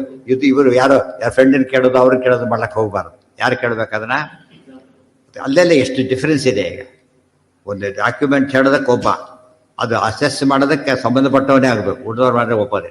ಇವ್ರು ಭಾರಿ ದೊಡ್ಡವರು, ಎಷ್ಟೇ ದೊಡ್ಡವರು ಇರ್ಬೋದು. ಸ್ವಾಮಿ ಡ್ರೈವಿಂಗ್ ಬರೋದಿಲ್ಲ ಅಂತ ತಿಳ್ಕೊಬೇಡ. ಸ್ವಾಮಿ ನೀವೇ ಡ್ರೈವ್ ಮಾಡಬೇಕು, ನಮ್ಮ ವೆಹಿಕಲ್ ಮಾಡಬೇಕು, ಉದ್ಘಾಟನೆ ನೀವೇ ಮಾಡಬೇಕು, ನಿಮ್ಮಲ್ಲಿ ಭಾರಿ ಗೌರವ ಇದೆ. ನಂಗೆ ಬರೋದಿಲ್ಲ, ನೀವು ಮಾಡಿದ್ರೆ ಅದು ಮಾಡಿಬಿಡಿ, ದಯವಿಟ್ಟು ಮಾಡಿಬಿಡಿ, ದೊಡ್ಡವ್ರು ಹಾಗೆ ಅನ್ಬಾರ್ದು ಅಂತ ಏನು ಮಾಡ್ಬೇಕೀಗ? ಅವ್ರ ಸ್ವಾಮಿಗಳಾಗಿರೋದು ಯಾವ ದೃಷ್ಟಿ ಇಲ್ಲಿ? ಶಾಸ್ತ್ರ ವಿಚಾರದ ಬಗ್ಗೆ. ಸ್ವಾಮಿ ಡ್ರೈವಿಂಗ್ ಮಾಡಕ್ಕೆ ಕುಡಿಸಿ ಅವ್ರಿಗೆ ಕೂಡ ಬಲವಂತ ಕುಡಿಸಿ ತಳ್ಳಿಬಿಟ್ರೆ ಎಷ್ಟು ಪಂಜಿತ ಆಗಲ್ಲ. ಆ ಫೀಲ್ಡ್ ಅಲ್ಲ ಅವ್ರದ್ದು, ಅರ್ಥ ಆಯ್ತಾ? ಈಗ ಬೈಚಾರ್ಸ್ಗೆ ಅವ್ರು ಬಂದಿರ್ಬೋದು, ದೊಡ್ಡದಲ್ಲ, ಬಂದ ಬೇಕಾದ್ರೆ ಮಾಡಲಿ. ಬರದೇ ಇದ್ದವ್ರ ಕೆಲಸಕ್ಕೆ ಹೋಗ್ಬಾರ್ದು. ಬಾವಿ ನೀವೇ ಈಜಾಡ್ರಿ ಅಂತ ಕಳಿಸೋದು, ಈಜು ಬರದೇ ಇದ್ದವ್ರಲ್ಲ, ಭಾರಿ ದೊಡ್ಡವ್ರು ಈಜಾಡಿದ್ರೆ ಬಾರ್ಡ್ರ್ ಬಡ್ದಾಗತ್ತೆ ಅಷ್ಟೇ, ಮಾಡಬಾರ್ದು. ಅದಕ್ಕೆ ಆ ಫೀಲ್ಡಲ್ಲಿ ಅದು ಮರಿಬಾರ್ದು. ಆ ಫೀಲ್ಡಲ್ಲಿ ಗ್ರೇಟ್ ಅವರು, ಈ ಫೀಲ್ಡಲ್ಲಿ ಅದು. ನಮ್ಮ ಸಾವಳು ಭಾರಿ ಪೂಜ್ಯರು ನಮಗೆ, ಅವರಿಂದ ನಾವು ತೊಗೊಂಡೋದ್ರೆ ಅವರಿಗೆ ಸಂಬಂಧಪಟ್ಟದ್ದಲ್ಲ ಅವರು. ಇವರು ಒಪ್ಪಿರ್ಬೋದು ನಮ್ಮನ್ನು, ಅವರು ಒಪ್ಪೋದಿಲ್ಲ. ಅವ್ರಿಗೇನಾಗಬೇಕು? ಅವ್ರ ಗೌರವ ಕೊಡೋರಾಗಬೇಕು. ತಹಸೀಲ್ದಾರು ಮೇಲಿನ IC ಲೆಟ್ರ್ ಬಂದರೆ ತಕ್ಷಣ ತೆಗೆದು ನೋಡ್ತಾರೆ. ನಮ್ಮ ಸಾವಳು ಲೆಟ್ರ್ ಕೊಟ್ಟರೆ ಗೌರವ ಕೊಡ್ತೀರಿ, ಬಟ್ ಇದಕ್ಕೆ ಅಪ್ಲೈ ಮಾಡೋಕ್ಕಾಗಲ್ಲ ಅಂತ ಹೇಳ್ತಾರೆ. ಅವನಿಗೆ ನಂಬಿಕೆ ಇರ್ಬೋದು ಈ ಮಧ್ಯೆ, ಆದರೆ ಗೌರ್ಮೆಂಟ್ ಆ ರೂಲ್ಸ್ ಒಪ್ಪಲ್ಲ. ಅದು ನಮ್ಮ ಪೂಜ್ಯರಾದ ಸ್ವಾಮಿ ಹೇಳಿದ್ದಾರೆ, ಆದ್ದರಿಂದ ದಯವಿಟ್ಟು ಬನ್ನಿ ಹೆಸರು ಮಾಡಿಕೊಡಿ ಹೊರಕೊಂಡೋದಕ್ಕೆ. ಎಷ್ಟೇ ಗೌರವ ಇದ್ದರೂ ಕೂಡ ಆ ರೂಲ್ಸನ್ನು ವೈಲೇಟ್ ಮಾಡಬೇಕು. ಇಲ್ಲಿ ವಿಷಯ ಬಂದಾಗ ಅಲ್ಲಿ ಎಷ್ಟೇ ಗೌರವ ಅದನ್ನು ಫಾಲೋ, ಇವರೇ ಅಲ್ಟಿಮೇಟಿ. ಇದೆಲ್ಲ ನಡೀತಿರೋ ವಿಚಾರನೇ ಇವೆಲ್ಲ. ಅದನ್ನ ಸಿಸ್ಟಮೆಟಿಕ್ಕಾಗಿ ಹೇಳಬೇಕಾಗಿತ್ತು. ಅದಕ್ಕೆ ಸರ್ವಜ್ಞ ಮನ್ಯ ಮನವೆಷ್ಟ ಸಕಾರ್ಯವೀರಿ ಆಚಾರ ಬಂದು ಹೇಳ್ತಾರೆ. ಈಗ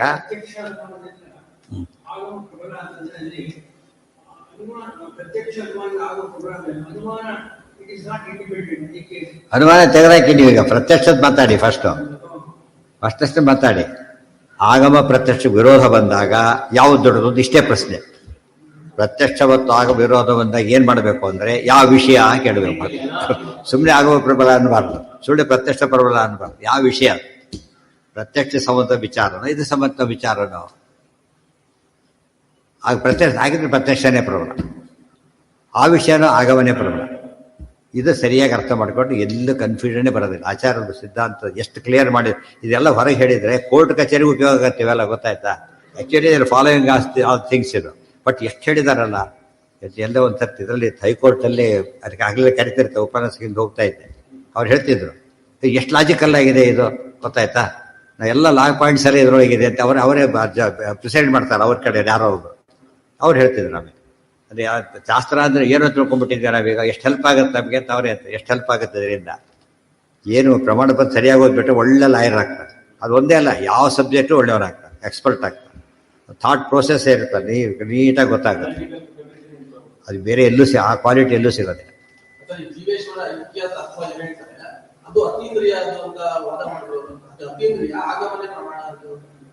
ಯಾವ್ದು ಹತ್ತಿದ್ರಿ?